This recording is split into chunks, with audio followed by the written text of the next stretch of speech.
Okay, so here's my video review of the MOU.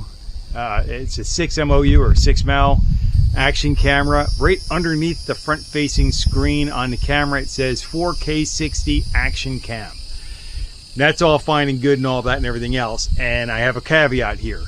If you're planning your videos only to be seen on a smartphone or a tablet or a small screen item, the video will probably look pretty good. Somebody had done a review on his camera and they were like, they came out with a pretty decent review on it. And I was looking at their video and I was saying, how come they can get a really great shot on their camera and my video looks like garbage? And what it is I hit the full screen setting on their video and it looked like garbage. So it is not 4K. It's not 4K in the realm of a professional videographer, in that 4K means you can see it clearly on a very large screen. I got a 55-inch monitor, inches from my face kind of thing, or an arm's length worth from my from me, and that's my working computer for video editing and stuff like that. And everything I shoot looks fantastic. Even my 1080p camera looks great on that screen, full screen. Okay.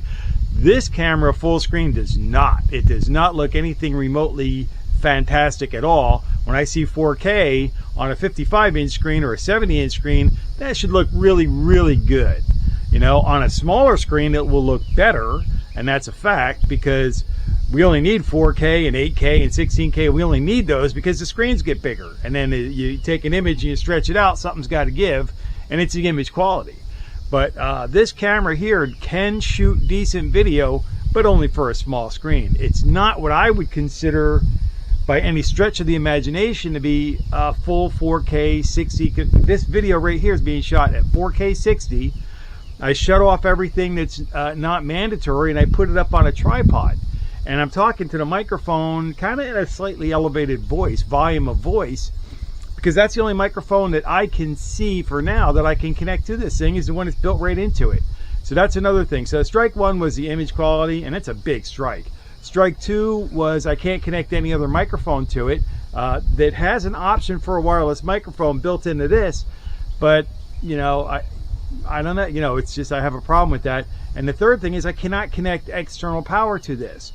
I sort of kind of can, and I sort of kind of did, but it's convoluted a little bit. You got to leave that door open for the battery access, and you plug in the USB power port, and that can get you power, but I have no idea if that's actually recharging the battery while you're working kind of thing. I don't know if that works on the big name action camera that I have, but on that one, it really shoots 4K video. It looks fantastic on the full screen. As a matter of fact, it doesn't look as good until you blow it up full screen. Then it really starts looking good. And but this one here, not so much. All right. Now, last night I shot a test video. I had a little bit of wind going on, and it sounded like I was in a hurricane. And that wasn't true. It was gusty wind, yeah, sure, but it sounded like really hardcore, like the wind was blowing right into my ear kind of thing. The this one here is facing away from the gust of wind, so hopefully it looks okay and sounds okay. But this is my live action, honest and humble opinion of this particular camera. It's a great camera as far as the size goes, the weight of it, the ability to do things like you can with action cams, but you really can't call it an action cam if you have to turn everything off and the picture still looks like garbage on a 55-inch screen. That's not 4K by any stretch of the imagination. All right, so take care until I catch you in the next video. Take care and be well.